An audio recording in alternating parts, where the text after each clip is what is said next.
Bienvenidos a Futuro Público, un podcast para profundizar el debate sobre innovación en el sector público.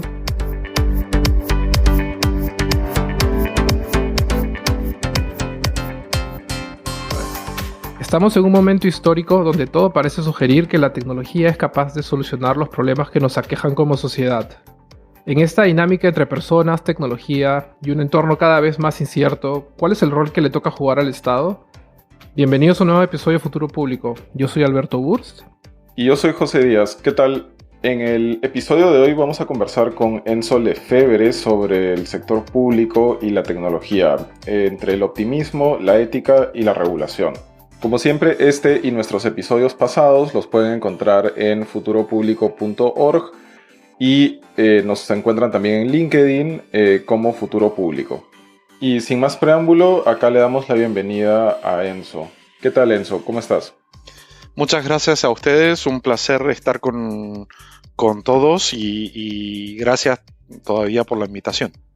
Genial, gracias nuevamente por la oportunidad, Enzo. Un poco para los que nos escuchan, Enzo es doctor en Ciencias Políticas de la Universidad de Roma III, es argentino-italiano, académico y experto en relaciones internacionales, derecho internacional, tecnologías emergentes, datos abiertos, gobierno digital e interoperabilidad. Actualmente él es investigador del Lab de Innovación e Inteligencia Artificial de la Facultad de la UBA, de la Universidad de Buenos Aires, y es Project Leader de la Comisión Europea, específicamente en la Dirección General de Informática, y como miembro del Lab de Innovación con foco en tecnologías emergentes e inteligencia artificial para los servicios públicos. Y es parte del primer cohorte del máster de inteligencia artificial y diseño para los servicios públicos también,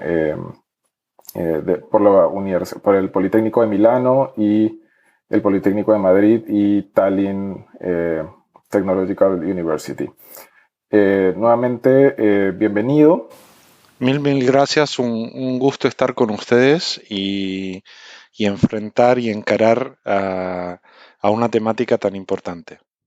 Bueno, entonces vamos de frente a una pregunta como bastante general, ¿no? Que es, bueno, hay todo este optimismo en las últimas décadas respecto a las soluciones tecnológicas. Y de hecho los servidores públicos, los líderes, han decidido abrazar mucho esta retórica, ¿no? La retórica de la digitalización, de la implementación de tecnologías emergentes y demás. Pero hay la percepción también de que no se articula en todo el sentido, digamos, el valor público de estas soluciones o el valor de estas tecnologías para el público en general, ¿no? ¿Tú crees que hay como un sistema de valores detrás de estas soluciones? ¿Cuál debería ser un poco el sentido de cómo piensan los servidores públicos respecto a ello? Bueno, es una pregunta fascinante.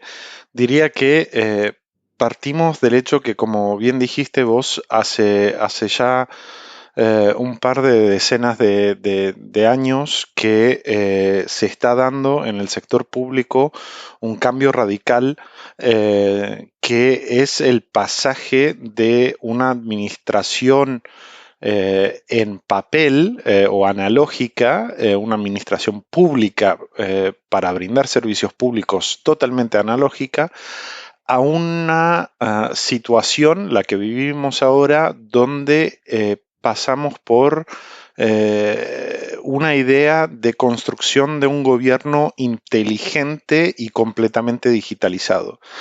Pero es verdad que hay dos otros pasajes.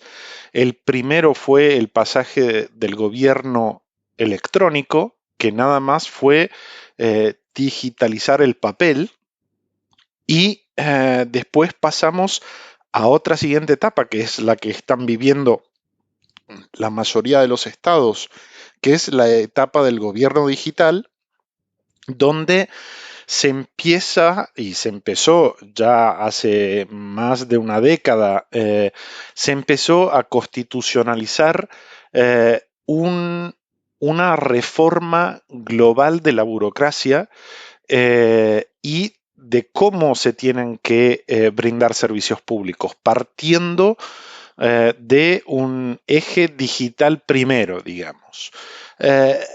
Lo que pasa es que esto obviamente aportó muchas brechas entre un pasaje y el otro y en algunos casos hay muchos países que tuvieron una fase muy corta de gobierno electrónico. Entonces pasaron del gobierno analógico directamente a un gobierno digital. Y eso, aunque es fascinante por un lado, dejó muy atrás la construcción de una clase de servidores públicos capaces de enfrentar este semejante cambio dentro de la administración pública. Y lo que pasó fue que se puso en marcha un proceso tal vez muy interesante, pero también muy arriesgado, donde el gobierno y los servidores públicos, para brindar servicios públicos siempre más eficientes y eficaces gracias a la tecnología, no cambiaron o no pudieron tener demasiado tiempo como para diseñarlo bien, diseñarlo todo y sobre todo prever muchas de las problemáticas que estamos enfrentando hoy en día, sobre todo en esos países donde hay una población que defecta mucho en alfabetización digital. Perdón que te interrumpa, ahí quiero hacerte una preguntita de un tema que acabas de mencionar. ¿Es una transición corta o estamos hablando de una transición incompleta? Digamos, en el caso de Latinoamérica en específico, o el sur global, ¿no? También. Yo creo que son ambas cosas, o sea, es una transición muy corta en términos de tiempo. Podemos pensar al gran cambio que, por ejemplo, se dio en países como Colombia o también como Perú, pero al mismo tiempo es una transición que carece, y esto no solo a nivel latinoamericano, yo diría a nivel global, carece propiamente de lo que estaba mencionando, o sea, una educación de los servidores públicos a encarar los servicios públicos de manera digital y también hay otro gran problema en esto que es que las soluciones digitales cuando las encaramos para construir servicios públicos, tienen que tener una base fundamental que es la base de la infraestructura. Y no en todos los países tenemos la infraestructura física que nos permite generar a nivel, digamos, a nivel total del país, un cambio radical hacia los servicios públicos digitales. Y esto construye nuevas brechas entre tal vez la capital o las ciudades más importantes y el resto del país, sobre todo en un continente como el latinoamericano, donde la diferencia de infraestructura es increíble, inmensa entre las ciudades más importantes y el resto de los países. Hay partes de países donde todavía no tenemos electricidad y entonces llevar adelante un proyecto de educación escolar gracias a las tabletas electrónicas no funciona. Y esto es algo que hay que enfrentar y se enfrenta muchísimo teniendo en mente una capacidad de diseño de las soluciones y de los servicios públicos que tiene que tener en cuenta no solo la capacidad de apropiación tecnológica por parte del gobierno, por parte de las infraestructuras públicas, sino también por parte de la población. Y ahí entramos otra vez en el discurso fundamental de la brecha educativa y de alfabetización digital que tenemos en este momento muy evidente. La otra parte es que siempre más se están dando servicios públicos que nacen a nivel digital, pero que no tienen un par analógico. Y esto en la política pública tiene realmente que enfrentarse. Yo creo que no podemos, como servidores públicos, y en esto me considero un servidor público, poner en marcha soluciones de servicios públicos que no indiquen también cuáles pueden ser las formas de brindar servicio de otra manera o de manera física. Y esto se da porque no todos tenemos tabletas, no todos tenemos computadoras en la casa, no todos tenemos acceso a las redes. Y esto se vio muchísimo durante la pandemia y sobre todo en la pandemia uno de los retos que tuvimos a nivel global fue asegurar una continuidad de la educación de nuestros hijos y la solución que teníamos era solamente a través de la digitalización, a través de una educación digital.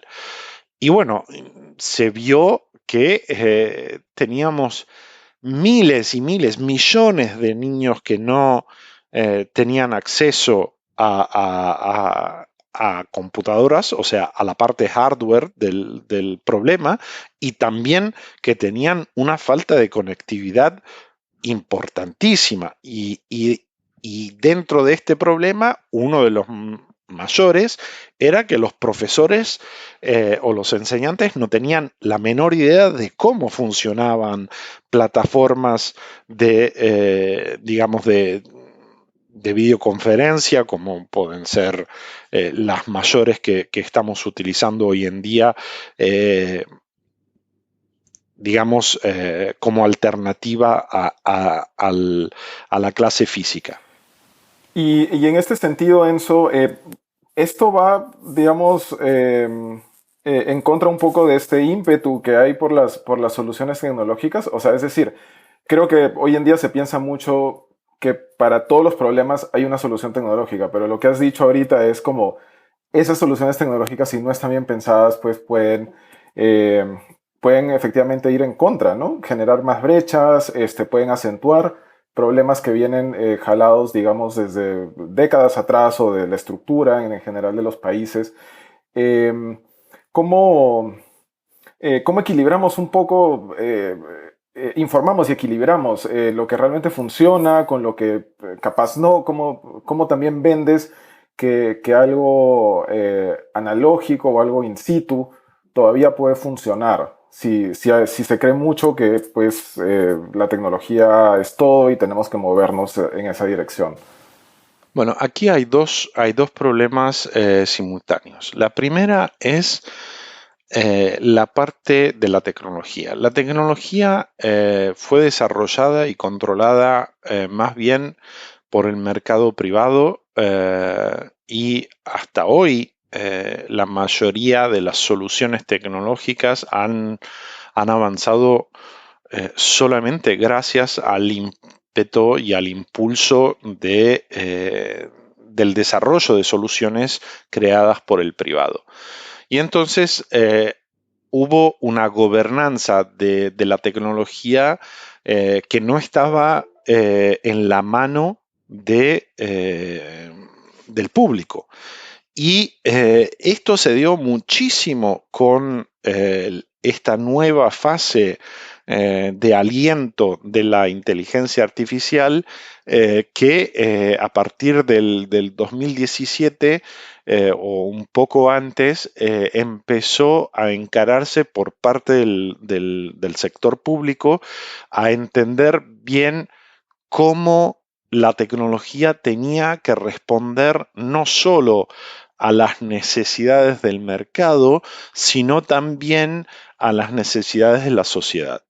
Y entonces ahí hay una primera, digamos, una primera etapa de construcción que afectó más bien todos los gobiernos, donde se empezó a impulsar un estudio siempre más fino sobre el uso ético de la tecnología, no solo de la inteligencia artificial como, digamos, tecnología súper avanzada, sino como radicalmente se empezó a encarar el problema de cómo se gobierna la digitalización. Cómo podemos como público, como sector público, poner límites. Y esto se dio, como decía, también antes con el reglamento de la Unión Europea sobre datos privados, porque empezamos a tener un control siempre más fuerte de lo que realmente podía servir a la sociedad. Y esto es uno de los, digamos, uno de los dilemas que está enfrentando el público. Enzo, ahí me gustaría, justo mencionaste el tema de cómo los gobiernos les empezó a interesar como que el tema ético y el gobierno y regulación de las tecnologías, y como tú trabajas para la Unión Europea, en la Comisión Europea, me gustaría de repente preguntarte o sea, ¿cuál te parece que es el rol de Europa o juega Europa un rol clave en el mundo, o es un líder que otras realidades pueden aprender en cómo tratar de mitigar los aspectos negativos de la tecnología en la sociedad, en la economía? Bueno, seguramente Europa tiene un rol. No sé si es un rol de liderazgo a 360 grados. Creo que está liderando en algunos aspectos de la tecnología, sobre todo en lo que es el campo de la ética. Y de una apropiación social de la tecnología. Hay países mucho más avanzados en términos tecnológicos. Las dos grandes realidades hoy en día, sobre todo si pensamos a inteligencia artificial, son Estados Unidos y China, pero tienen modelos extremadamente diversos y no sé si lograr decir conflictivos, pero casi. Y en este medio, digamos, Europa tiene un rol de faro sobre todo lo que es, como decía, la parte ética y la parte de un avance muy importante sobre lo que es la protección del ser humano también en su némesis virtual. O sea, cuando empezamos a pensar al metaverso y a nuestro ser digital, a nuestro Second Life, como empezamos algunos años atrás, no podemos desapercibir del hecho que en nuestra segunda vida digital no podemos tener en cuenta de las reglas y de la protección de la persona, aunque no sea una protección física, y es una protección virtual. Por ejemplo, una de las cosas que yo creo ha cambiado profundamente también Internet y cómo las grandes plataformas de búsqueda de Internet conciben el uso de Internet fue la apropiación por parte de la Carta Europea de Derechos Humanos de un derecho fundamental dentro de la Unión Europea, pero que abarca a todos los que viven dentro de la Unión Europea, que es el derecho al olvido. O sea que si yo demando a un juez que todos mis datos, todas mis fotos, todos mis videos, todo lo que es mi vida pueda desaparecer de Internet, bueno, es mi deber, es mi derecho poderlo pedir. Y es el deber de las plataformas cancelarte. Y esto es un cambio radical. Y también una puesta en marcha de un proceso como decía, de apropiación por parte de los gobiernos de un control un poco más elevado por parte, digamos, que hasta hace poco estaba solo brindado por las entidades privadas y por las grandes empresas. Respecto a este tema más de la regulación y de los derechos humanos, ¿tú cómo ves Latinoamérica en este sentido? Es una región súper diversa, con múltiples problemas precisamente sobre eso, ¿no? Que ponen en riesgo la integridad, digamos, de los propios ciudadanos. ¿Cómo ves que Latinoamérica puede avanzar digamos, a construir una agenda de regulación, de protección de esta segunda persona que tú le dices así, la persona digital? Bueno, vamos por esta pregunta muy importante porque, como dijiste bien, Latinoamérica es muy diversa. Entonces tenemos países que están en la curva optimal de un cambio y de la realización de un gobierno digital con muchos derechos que se están alimentando, muy probablemente impulsados también por los que son los reglamentos de la Unión Europea que afectan a nivel internacional. No son como el reglamento sobre la privacidad de datos, es un reglamento que afectó a todo el mundo, no solo a Europa. Y entonces fue un motor impulsivo también para la región latinoamericana. Pero Latinoamérica vive no de un ecosistema único, sino muy, muy heterogéneo, donde tenemos a países muy avanzados en algunas partes, digamos, de la tecnología. Pienso a Colombia con los datos, pienso a México con muchísimas soluciones tecnológicas públicas, pienso a países que están rápidamente avanzando como Brasil, también Perú y obviamente después tenemos a Chile, Uruguay, que están mucho más avanzados que otros. Argentina misma tiene un récord de avance en soluciones tecnológicas públicas realmente sorprendente. Pero aquí se da un problema importante dentro de la región latinoamericana, es que la digitalización de la administración pública requiere tiempo y requiere continuidad. Y no siempre se ha dado la posibilidad de tener una continuidad importante de políticas a largo plazo sobre modernización y sobre modernización digital. Porque la modernización del público no es solo digital, es una modernización de procesos, es una modernización de los servidores públicos, un poco como les venía diciendo antes.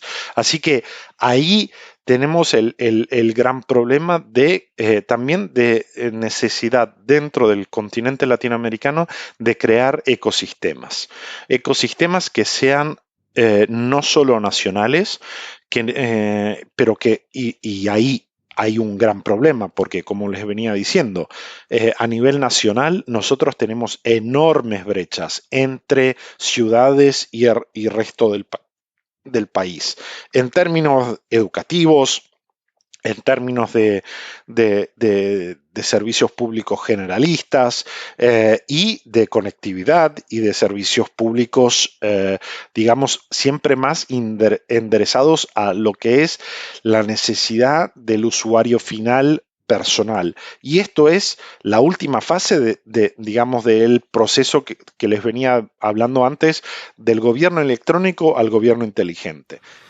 Enzo, quizás a modo de cierre podrías ahondar un poco en la importancia del concepto de gobierno inteligente y también no sé si tienes alguna reflexión final con miras al futuro de esta relación entre el sector público y la tecnología.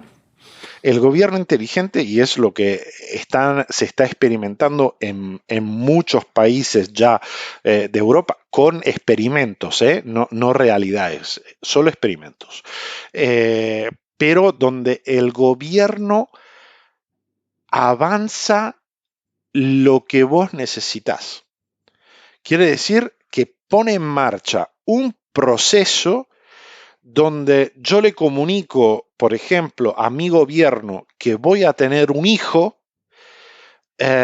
y cuando mi hijo nace ya tiene su carpeta digital, ya tiene todo un proceso en marcha donde ya tengo planeado el lugar en el jardín de infantes, ya tengo planeado el lugar en el colegio, o sea, que no es más la familia que tiene que atravesar miles de retos burocráticos para llegar a soluciones que son necesarias para el bien vivir del futuro ciudadano, sino que el gobierno mismo está respondiendo, avanzando gracias a soluciones tecnológicas, todo lo que puede o va a poder servir a esta criatura cuando sea un ciudadano funcional, digamos, ya en términos de vida, pero también en términos de